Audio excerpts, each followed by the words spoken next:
Hello and welcome back to the Brit Iron podcast. Today is episode 16 in our season preview, and today it is the number 17 team, the Los Angeles Rams. And of course, joined today by Sam and Matt. How are we today, boys? Wonderful, mate. Absolutely wonderful. Doing good. Doing very good. Nice. Yeah. So we've got this team pitted out at 8-8. So very much an even team, I'd say. However, there is a point I would like to talk about first, and that is that running back room. Now, from the roster, I can see, 4 running backs there. Darrell Henderson, Malcolm Brown, Cam Akers, and John Kelly.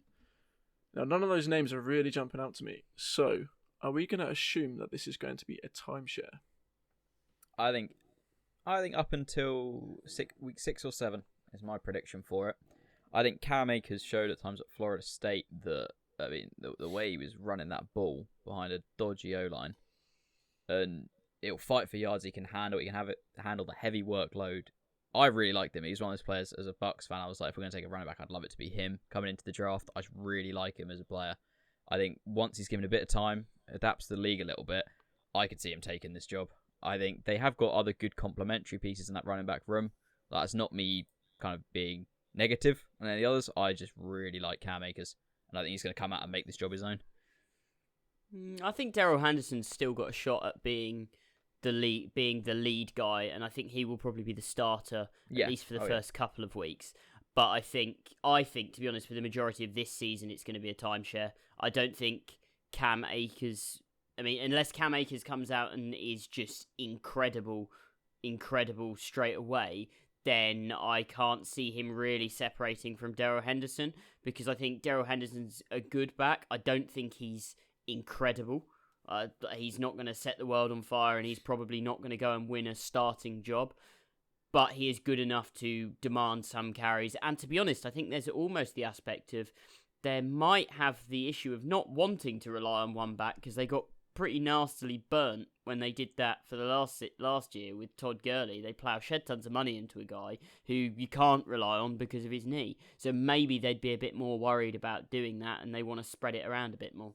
Yeah, that's a very good point, that, actually. I think, for me, the Todd Gurley factor, I think that's maybe something they'll watch out for more with whoever it is they're really liking coming out of this room, and sort of keep an eye on. Maybe if there's, especially early on, for someone like Cam Akers just come out of the draft, little signs of just like little aches and pains, things here and there, not kind of keep throwing them out the heavy workload. I think maybe, I don't think it's as much of a they won't go back to having a lead guy, a bell cow guy, but I think maybe they'll just keep a little bit more of an eye on it, and maybe you might see as well, whoever it is at his back that really comes out, they just don't look to pay heavily at any point, which I think potentially the league's going to start sliding towards anyway, unless they're a generational Christian McCaffrey talent. I think with a lot of guys, there's going to kind of be that case of moving forward, not necessarily some of the big names now, but just moving forward, guys that come out of the draft, you kind of use them for the 4 years. Unless they're ridiculous, you don't pay them, you move on to the next one. Which I think it's quite a cutthroat way of doing business for it to operate, but at the end of the day, that is the NFL in place. It's a business. But especially with Sean McVay, who's known for being able to scheme great offenses, you don't necessarily need a superstar at that position. You need someone to do the job. And it's been shown in a couple of places over the years. Prime examples, Pittsburgh a couple of years back. They lose Le'Veon Bell, who at the time was seen as one of the premier running backs in the league. James Conner comes in and has a great year the year after, and it was more about the offensive line and the scheme. Yeah, exactly. And it's been shown in a few places where you get that. The guy who's sitting behind the running back 2 in that room comes in and, hang on, the production's pretty much matching up, the role in the team is matching, they're filling the same job. So I think, it's definitely leaning that way. But I don't think they're going to be swaying away from the one running back sort of thing. No. Like having Todd Gurley. I think with the Todd Gurley, you couldn't have predicted what was going to happen there. I think 3 years ago, you couldn't have seen that knee injury be an issue. So I don't think... I'm intrigued to see how Cam Akers does as well, and maybe he can be the guy, but as ever, it's a wait and see situation. I think the old wait and see. It took me 5 minutes to get that in, but I'm glad I did. Maybe we should move on to a different part of this roster, and maybe a different position room, and talk about the wide receiver locker. I can see two names there that really stand out to me in Cooper Kupp and Robert Woods. Beyond those two, who would they be looking to produce some value?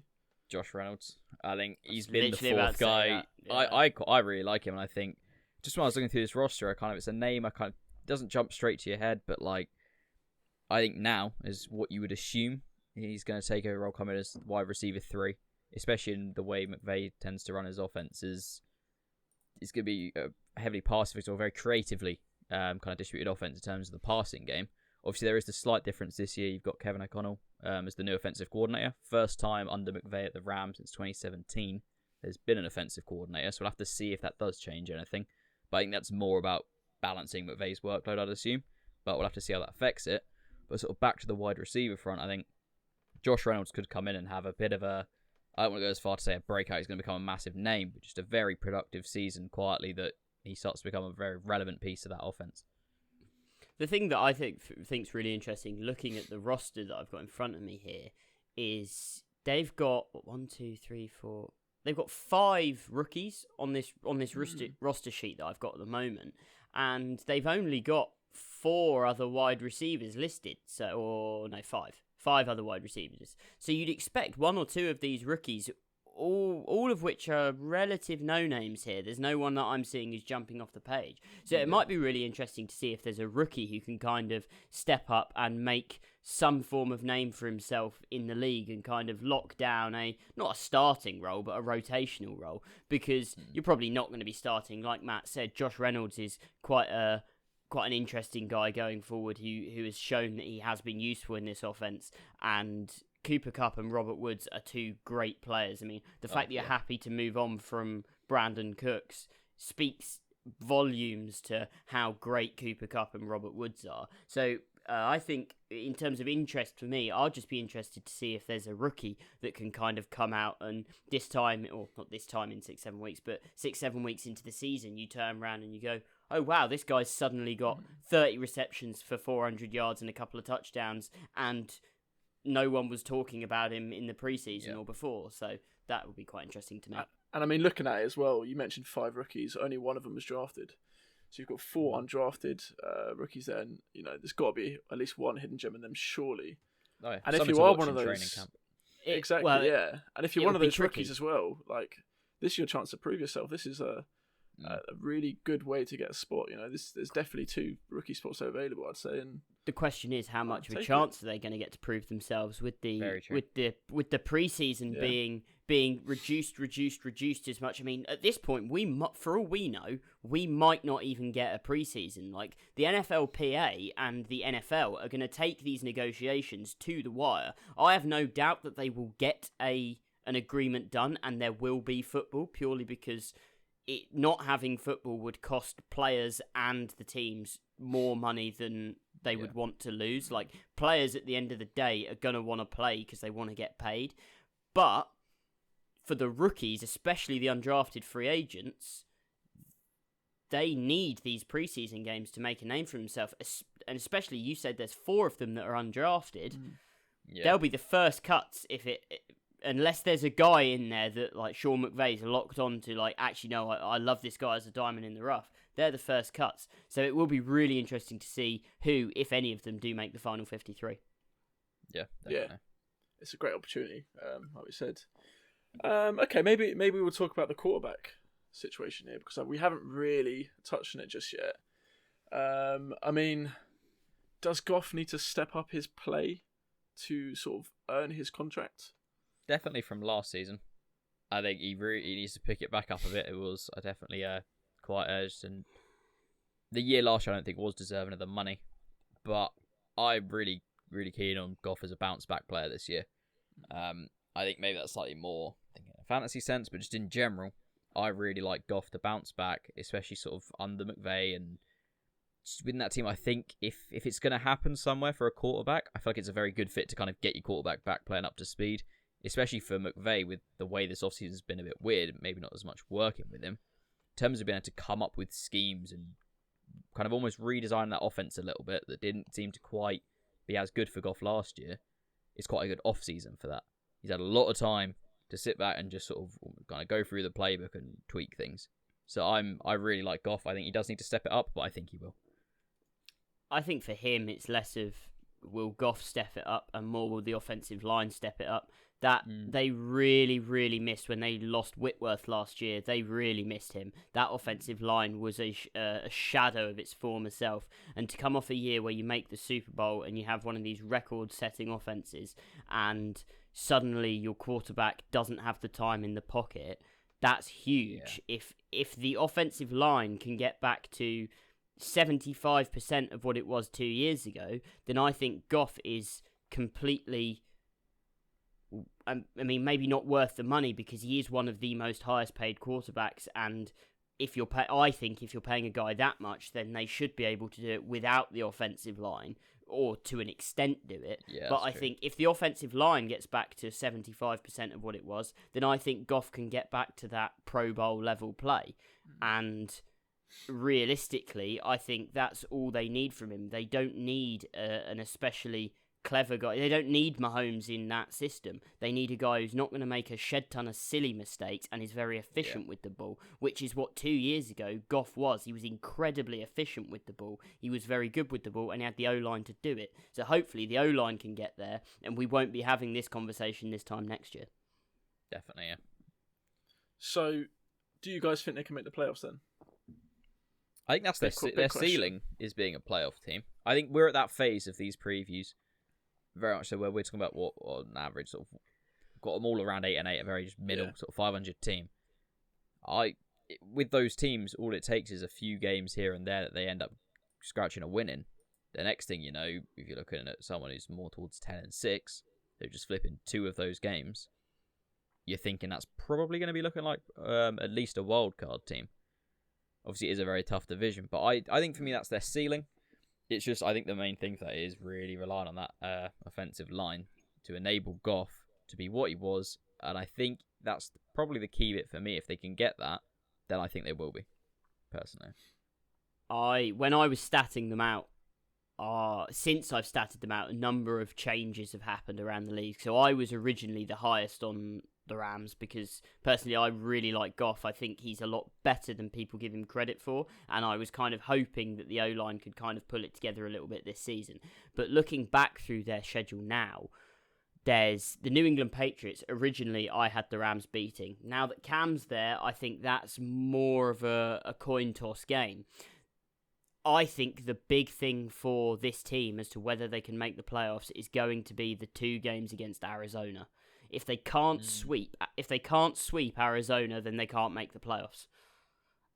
That is, I think, going to be the big deciding factor because I think they can pretty much go 500 in all their other games.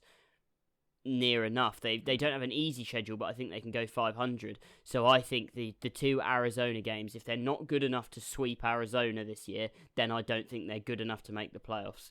And I will go out on a limb and say, even if they don't sweep Arizona and they do make the playoffs, then they shouldn't be there. Okay, that's a bold statement. Yeah. But I probably agree with you, to be fair. Like I say, there's a lot of coin flip games as well, I believe, just from looking at their schedule. However, I think we should probably turn to the fantasy portion of this episode, and maybe we'll dial down into the tight end room because we haven't really discussed on that just yet. Now, which tight end are you targeting here for fantasy, and where would you be looking to take him if you are going to take him at all? You might be streaming him, I don't know. I think Higbee is I think out of the 2, the obvious choice. I've got Everett in our Dynasty League, but unless they can kind of rework him into it and sort of expand his role a bit, he's never seemed to quite become what I think he could have within that offense, is the way I kind of view it. Whereas I think Higbee, at least going into the start of the season, has got the upper hand. I think if you're going to get value of either tight end, it'll be him. In terms of where you're taking him, he's one of those sort of later tight ends that could break into sort of, sort of a top 10 tight end role if he does kind of get a majority of the action there out of the tight end role. If he's getting the majority of the targets, the touchdowns, then yeah. But there is still a risk to it, which is why I think he'll be going later because there is more consistent guys for that kind of a spot. So for me, 10, 11 if I haven't taken one. I'd look at him around that range because if you haven't got a tight end by then, these are the sort of guys you're looking at where there is upside too, but there's also a little bit of risk. I'd be very wary of any of these tight ends to go out and draft just because, I mean, it could be Higbee, it could be Everett. And the other thing that we haven't mentioned yet that Matt brought up earlier when we were just doing some preliminary chatting about this is they do have an OC in Los Angeles now for the first time since Sean McVay came into the Rams organization. Since 2017 when he came in, he's been running the offense. This year he's gone out, he's hired a guy from Washington, Kevin O'Connell. So it's going to be really interesting to see how much of the offense remains the same. Is this still going to be McVay's offense? Is he still invested in it?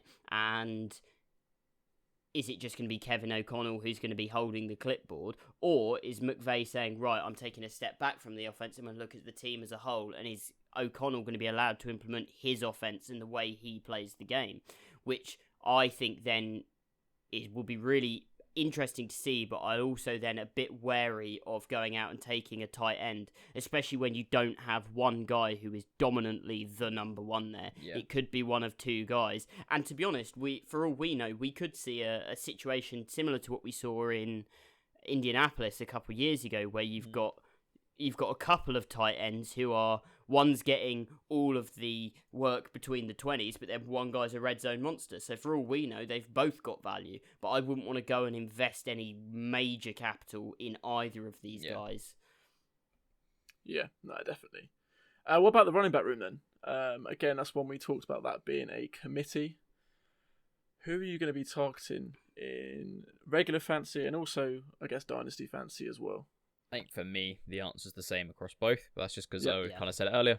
I really like Cam Akers. Cam Akers, yeah. And I think if anyone is going to come out of this backfield as sort of the dominant runner, the running back one, I personally think it will be Cam Akers, and I think it will be before the midpoint of the season. So I think for me, in either format, especially Dynasty 100%, but even in redraft this year, I'd feel comfortable taking Cam Akers. Yeah, it's you want to take Cam Akers here purely because, I mean, it's not necessarily that I even think Cam Akers is the better running back out of the four of them there. He's the youngest.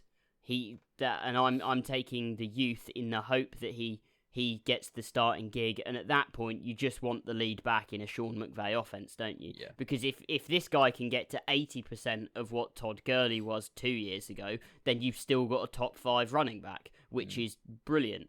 And for where you're going to be able to get hold of him, he might be worth a hold.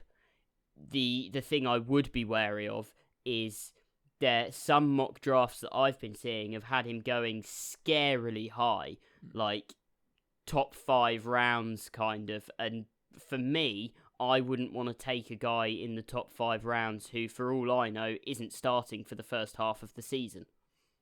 I think for me, if I've gone, even in redraft, if I've gone maybe 2 running backs early, so what I'm now looking at is a guy who's going to be in a flex position. I think if he's there at the 6th, I personally would be taking him. If it fitted right with bye weeks as well, it's important to note. If you sort of have a guy that you might value higher, but he's got a matching bye week to one of your 2 starters, that affects it for me. It's something I kind of draft around. So I think I'd be happy with him anywhere from the 6th, personally. But you wouldn't prefer a wide receiver 2 or 3 over someone who, like I said, might not be the lead guy. I mean, yes, they invested a 2nd round pick in him, but if he shows up and he's not looking great off the bat, I mean, you had it with Rashad Penny a couple of years ago, showed up in Seattle, he wasn't great, and they basically said, look, we know we invested the 1st round pick, but at the moment we're a team that looks like could make the playoffs, and we're going to play the guy who looks the best. And if the Rams are in that position, maybe Cam Akers doesn't see as much of the field, and then at that point, what if you could pick up Michael Gallup in the 6th round? I think it's sort of a 2-part one for me on that, in that if I've gone, as I sort of said, where I'd be looking is if I've already got my 2 starting running backs, that means probably I've gone 3 wide receivers now. I'm talking about the 6th round, so I've got 3 receivers off the back of that, if not 3 running backs, 2 receivers. Yeah. And I really like this drafting this year for getting late value on wide receivers. I think it's a massively deep fantasy pool of wide receivers. So for me, I wouldn't be looking for my wide receiver 3/4 here. I'd be looking for that later on. So say you're in a league, let's say it's 12-man, half PPR, and you're in the 6th round, you've taken 2 premier running backs, 3 receivers. You're in the 6th round on the clock. You've got Michael Gallup still on the board, or you've got Cam Akers up. Who would you take at that point? Because that's the kind of position, personally, I'd take Michael Gallup, because I think he's more of the sure thing. Even if he's my 4th receiver, I know that I can slot him in, and he's going to be he's a consistent starter, and he's going to be on the field. Whereas Cam Akers, currently, all we know is they invested a 2nd-round pick. It's very hard to say, because it's 12-team draft. What's everyone else taken? I'm not usually just drafted fully off me. If people have been going really, really heavy running backs, I want Cam Akers there. It's just a difficult one for me. Like, you can't really answer that without knowing the rest of the draft. I think too. If you're drafting like that, you're tunneling too hard on one thing. I think more what I was getting at is, at the end of the season, out of these 2 players in half PPR, who do you think has more points overall? Who's the better player? I think it's going to be, if the way I feel about both comes to with Cam Akers getting a lead role from about week 6. And I think Gallup's role is going to decrease throughout the year. And I think with... I can see that happening. With Akers being a running back, I think it could be very close. So it really just fits your team. I like Gallup. I've got him on Dynasty. I really like him. But I really like Akers as well. I'm rocking a hard place here. It's like, do you have Akers in our Dynasty as well? No. Well, okay. Unfortunately not. Someone else. I was going to take him, and he went, so I got Sean. Wait, was Akers, who was it in our Dynasty who had like the 1st and 3rd pick and didn't take Clyde Edwards-Helaire with either of them? He took 2 receivers, didn't he? Yeah. That was wild. Yeah. Oh, wild. Weird one. I think he'd been on the sauce before we did that draft. Definitely that was a wild decision. But yeah, just back to your point there, Sam. I think on paper, definitely Gallup in the 6th round over Akers, but very dependent on the way the draft has flown. But just stick on the wide receiver front. We mentioned the 3rd choice earlier, what you guys thought would be the 3rd choice. We haven't really gone as much in detail about the first 2 names on that roster, Cooper Kupp and Robert Woods. Which one of those are you looking to target? And where do you think they will get drafted averagely? Cup. Where would you draft them? Cup. So you're taking Woods, Sam, yeah? I think Cup is for me one of the best, if not the best, slot receiver in the league. Historically, he doesn't do well lining up on the outside, but that's fine. You've got Robert Woods to do that, who is very good at that. But when you get inside the red zone, Cooper Kupp, when he's healthy, produces touchdowns. He can do it between the 20s as well. He produces touchdowns. He's the kind of guy who could quite easily have a 10+ touchdown season. And I would be happy taking him. If I've got 2 great running backs, I would be happy taking him in the 3rd round, because I'm going to play him week in, week out, other than when he's on a bye, and he's always a touchdown upside guy, and most weeks I would expect him to score a touchdown. To be honest, in that offense, I would expect him more often than not to be a wide receiver 1 or 2, which is what I want from that guy. I want consistency. I want points going forward, and I love him. I think he's great. I think for me, I do prefer Kupp. If I have to pick one, I would edge it to Kupp if I've got both of them there. But I think where they're going from where I've seen it in mocks is sort of on the turn, very end of the 2nd, start of the 3rd. And yeah, I'm happy with either guy. I would lean towards Kupp, but I've had Woods before, and it's someone that I'd feel very confident if I can get Woods in the 3rd. I'm happy with that as well. I think there is obviously a slight bit of risk, as sort of Sam both alluded to, with the new OC being there. And is Goff going to fully sort of come back to what he was? But even then, I think that's more giving them a very high ceiling. I think these 2 guys you can feel comfortable taking very end of the 2nd, 3rd round, and kind of lock in, at least, depending on how you've drafted, either your 1st or 2nd wide receiver spot for the year. The thing with these guys, which has got to be said, is that whilst we're talking about their ceilings, they've got a very high floor. Yeah, exactly. I can't really see a world in which this time in a year everyone's talking of Cooper Kupp as an absolute bust who was in the 50s for the wide receiver. The same with what's his chops? Robert Woods. Robert Woods, that's the one. The only thing that will be interesting to see is how they perform now that Brandon Cooks is gone, because for both of them, having Brandon Cooks lining up as an outside receiver on the other side of the field makes your job easier, because when you've got Kupp, Woods and Cooks all on one field, you can't double cover everyone. You can't scheme for all three of them. So losing that one piece might hurt them.